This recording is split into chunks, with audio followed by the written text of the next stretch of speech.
Good morning, dear students. Hope you are fine. We have discussed earlier with you guys the topic The Enemy by Paul S. Buck from our supplementary reader Vistas. प्यारे विद्यार्थियों, हमने जो हमारी supplementary reader है Vistas उसका chapter है the enemy by Paul S Buck, वो आपके साथ उसका इंट्रो और कुछ पोर्शन डिस्कस किया है। उसी सीरीज में हम कंटिन्यू कर रहे हैं लाइन बाय लाइन एक्सप्लेनेशन, ताकि आपको पूरा चैप्टर अच्छे से समझ आ जाए। तो हमने लास्ट वीडियो में आपको बताया था कि जो डॉक्टर सदाव और उसकी वाइफ है हना, वो शाम के समय डॉक्टर सदाव अपने घर के बाहर था, जो सीशोर पे उसका घर था, और वाइफ हना के लिए वेट कर रहा था। सडनली वो दोनों देखते हैं कि जब उसकी वाइफ उसके पास आ जाती है तो देखते हैं कि समुद्र में, जो उसका घर था समुद्र किनारे, वहां पे एक आदमी सा नजर आता है। थोड़ा फॉगी सा, मिस्टी सा एटमोस्फियर था। तो फिर उनको लगता है कोई मछुआरा होगा, कोई फिशरमैन, कुछ ऐसा। थोड़ी देर बाद नजर आता है एक आदमी है, फिर उठता है, चलता है थोड़ा, फिर गिर जाता है। फिर उनको एहसास होता है कि रियली कोई आदमी है।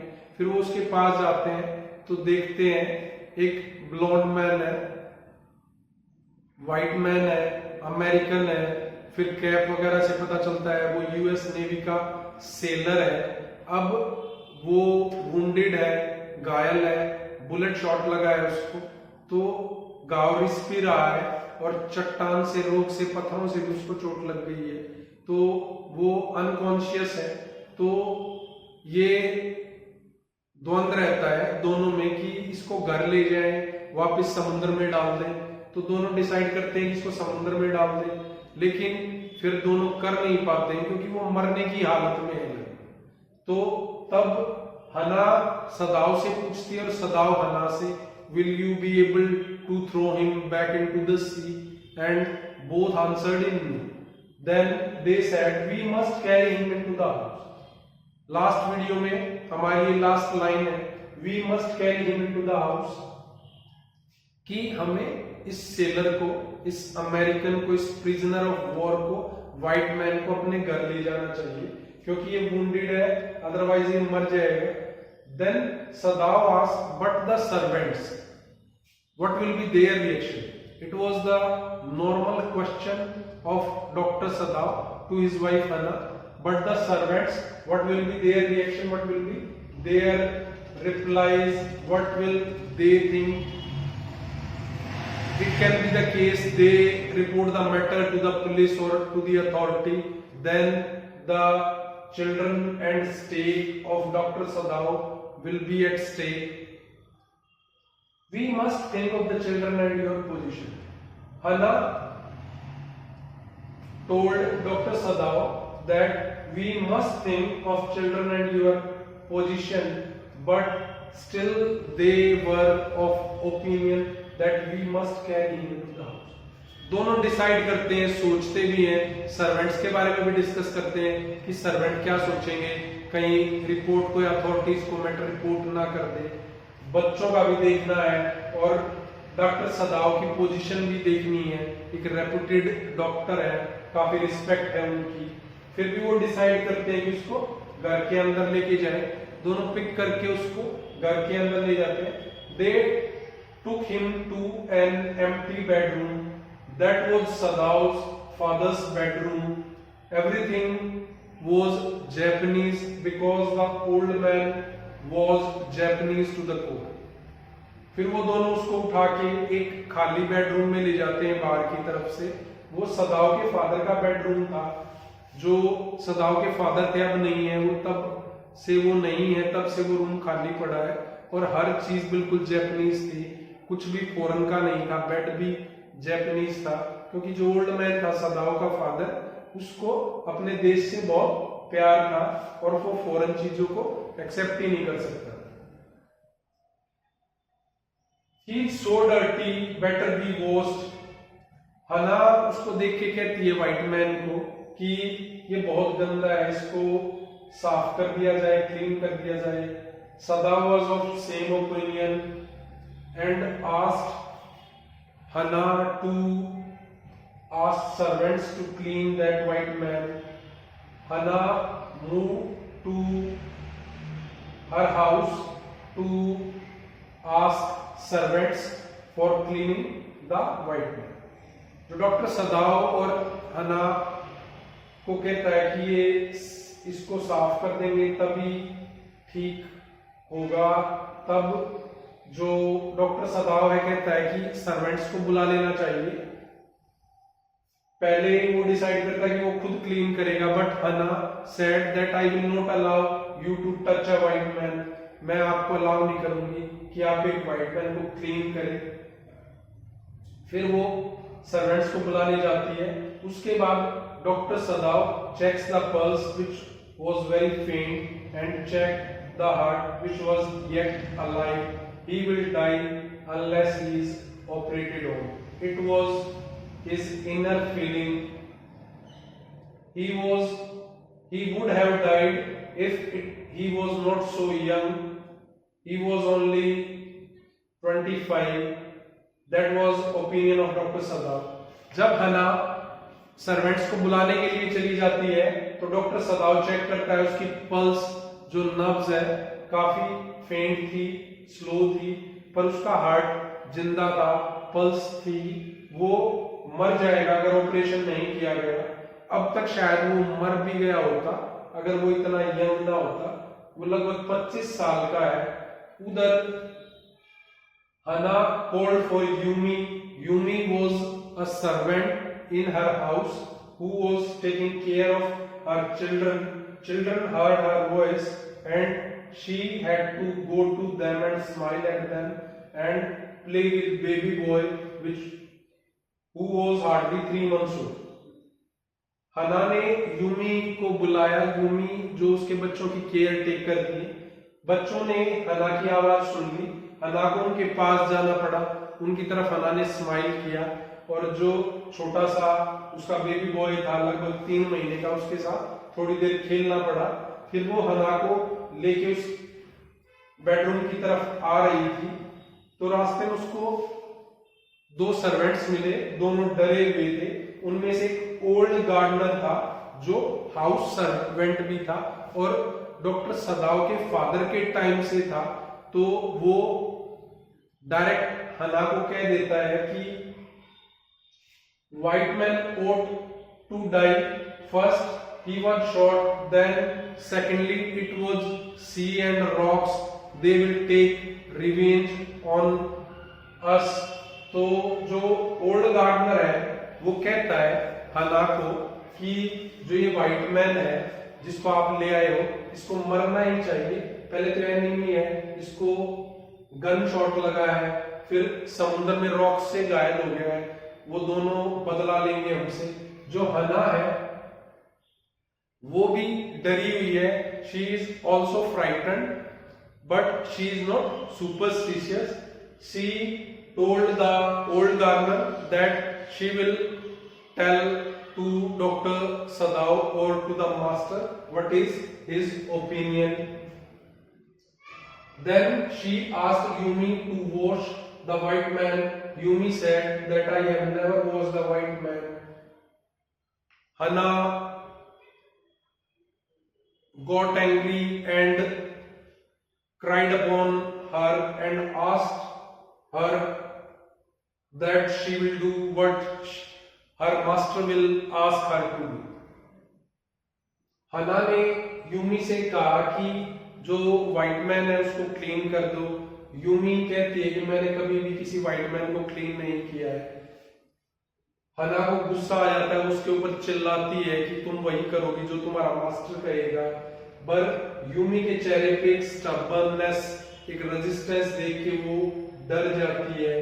फिर यूमी कहती है I am a poor person and it's not my business, कि मैं एक गरीब आदमी हूं, इन सबसे मेरा कोई लेना देना नहीं है। क्योंकि हना कहती है कि हम इसको जिंदा रखने के लिए कर रहे हैं ताकि ये जब ठीक ठीक हो जाए तो हम इसको पुलिस को हैंड ओवर कर दें। तब यूमी कहती है I am a poor person and it's not my business, कि मुझे इन सब बातों से कोई फर्क नहीं पड़ता और मैं इस सब उसमें नहीं पढ़ना चाहती। देन हना did it herself because she asked Yumi to go back to the children and take care of them. Then she called for Dr. Sadao. When she was going to open the door, it was already being opened by Dr. Sadao, who was coming in with his surgeon's bag. Then she asked her, "You have decided to operate?" She cried, "Towels, fetch the towels and help me to turn him. You will have to give the anesthetic if he needs it." जब हना Yumi को कहती है कि तुम बच्चों के पास जाओ, उनका ध्यान रखो, खुद ही वो क्लीन करती है और बहुत गंदा उसका चेहरा देखती है, काफी ब्लॉन्ड वाइट स्किन। फिर वो सदाव के लिए देखती है, वो वहां नहीं है। तब वो गेट खोलने ही वाली है तो सदाव उधर से गेट खोलता है, अंदर आता है और उसके हाथ में उसका सर्जन्स बैग है। तब वो चिल्लाती है, "you have decided to operate", कि तुमने डिसाइड कर लिया तुम ऑपरेट करोगे। वो कुछ नहीं बोलता, कहता है, "fetch me towels, help me to turn him, you will have to give the anaesthetic if he needs it". और वो कहता है कि जल्दी से टॉवल्स लेके आओ और मुझे उसको पलटने में मदद करो, तुम्हें एनेस्थेटिक भी देना पड़ सकता है अगर उसको आवश्यकता हुई तो। Bullet is still there, how deep this rock wound is, he has lost much blood. फिर डॉक्टर सदाव उसकी बैक को क्लीन करता है और फिर चेक करता है अपनी एक्सपर्ट फिंगर्स से और देखता है कि how deep this rock wound is. अगर ज्यादा गहरा नहीं हुआ तो बुलेट जल्दी से मिल जाएगी। He has lost much blood, the white man has lost much blood. Don't faint, if I stop the man will surely die. जब डॉक्टर सदाव ऑपरेशन शुरू करता है, ब्लड काफी पैकिंग निकालता है तो काफी ब्लड निकलता है, तो जो हना है वो फेंट होने लगती है, बेहोशी सी का, और उसको वॉमिटिंग टाइप होती है। तो वो कहता है उसको, "don't faint, if I stop the man will surely die", कि बेहोश मत हो जाओ, अनकॉन्शियस मत हो जाओ। अगर मैं रुक गया बीच में, ऑपरेशन छोड़ दिया बीच में, तो व्हाइट मैन पक्का मर जाएगा। फिर वो बाहर चली जाती है। वो सोचता है it is good for her to empty her stomach, कि वो अगर उसको वॉमिट हो जाएगा तो अच्छा होगा ताकि उसका पेट क्लीन हो जाए। फिर उसको याद आता है she had never seen an operation, उसने कभी भी ऑपरेशन नहीं देखा है ना। फिर फील होता है उसको कि वो उसकी हेल्प के लिए भी नहीं जा सकता। फिर नाराज होता है, फ्रस्ट्रेट होता है और कहता है, "there is no reason under heaven why he should live", और खुद ही बुदबुदाता है उस व्हाइट मैन के बारे में कि कोई कारण नहीं बनता कि आदमी जीवित रहना चाहिए, हमारा एनिमी है, क्यों ही हम इसकी मदद करें, क्यों ऑपरेशन करें, क्यों इसकी हेल्प करें, मैं अपनी वाइफ की हेल्प करने नहीं जा सकता। She has to suffer because of this white man. Then Hana came back and Dr. Sadao, "Good, you have come back. Simply saturate the cotton and hold it near his nostrils." Then Dr. Sadao asked Hana to give anesthetic to the white man. She doesn't know how to do it. Then he told her that simply saturate the cotton and hold it near his nostrils. जो हना है उसको doctor सदाव कहता है कि अच्छा हो गया तुम अंदर आ गई हो, अब तुम ठीक हो, अब उसको एनेस्थीसिया की जरूरत है क्योंकि वो बीच बीच में हिल रहा है और प्रॉब्लम्स हो जाएंगी। तो हना कहती है मुझे नहीं पता है कैसे करना है। तब डॉक्टर सदाव कहता है कि कॉटन को जो एनेस्थीसिया की बोतल है उसके पास ले जाओ, सैचुरेट करो, अच्छे से भिगो लो और उसके नाक के पास ले जाओ, और अगर वो हैवीली ब्रीथ करने लगे, जोर जोर से सांसें लेने लगे, तो उसको थोड़ा दूर कर दो। फिर जब वो कर रही थी तो वो देखती है उसको, व्हाइट मैन को, तो वो देखती है, सोचती है कि he was really in pain, he was suffering, she has heard stories of sufferings of prisoners of war which were perhaps true. She has heard in newspaper, read in newspaper and heard from other fellows that wherever Japanese armies go, people receive them gladly and thanks them for their liberation. जब हना white man को anaesthesia दे रही होती है तो देखती है कि जो व्हाइट मैन है वो पेन में है, दर्द में है, तब वो उसकी सफरिंग्स के बारे में सोचती है और जो प्रिजनर्स ऑफ वॉर्स है उनकी सफरिंग्स के बारे में सोचती है। तब सोचती है, उसने स्टोरीज पढ़ी है, न्यूज क्लिपिंग्स पढ़ी है और कुछ लोगों से सुना भी है कि जहां जहां जैपनीज आर्मी जाती है लोग खुशी खुशी उनका स्वागत करते हैं और उनका थैंक यू बोलते हैं उनको आजाद कराने के लिए। Then she thinks of General Takima who used to beat his wife cruelly at home. He had fought so victorious a battle in Manchuria.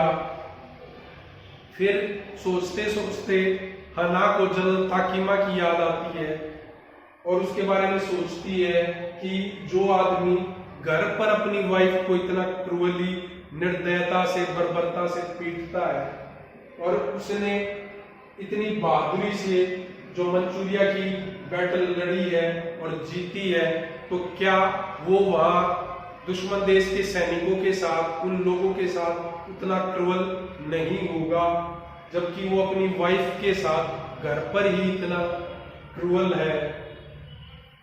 फिर वो सोचती है कि young man had not been tortured but then she saw deep red scars on his neck. फिर वो सोचती है कि शायद जो व्हाइट मैन है उसको टॉर्चर नहीं किया गया, वो उम्मीद जताती है, पर फिर वो गहरे लाल निशान देखती है उसकी गर्दन के ऊपर।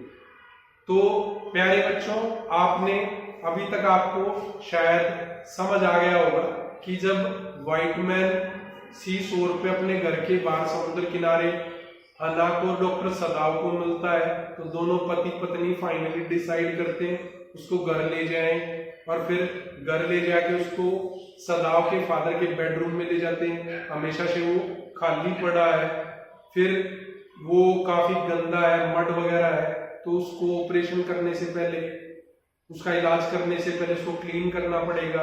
फिर डॉक्टर सदाव खुद ही क्लीन करने वाला होता है, तो हना कहती है कि I will not allow you to clean the white man और एनिमी। फिर वो सर्वेंट्स को बुलाने जाती है, यूमी जो बच्चों की केयर टेकर है उसको बुला के लाती है। रास्ते में उसको घर में ही दो सर्वेंट मिलते हैं जो डरे हुए हैं। ओल्ड गार्डनर जो हाउस सर्वेंट भी है वो कहता है कि ये ठीक नहीं है, पहले गन शॉट से और फिर सी रॉक से वो वुंडेड हो गया है, उसको मरना ही चाहिए व्हाइट मैन को, वरना समुद्र और वो सब बदला लेंगे। हना अंधविश्वासी तो नहीं है, पर वो कहती है कि मैं ये सारी बातें तुम्हारे मास्टर को बता देंगी। वो भी डरी हुई है।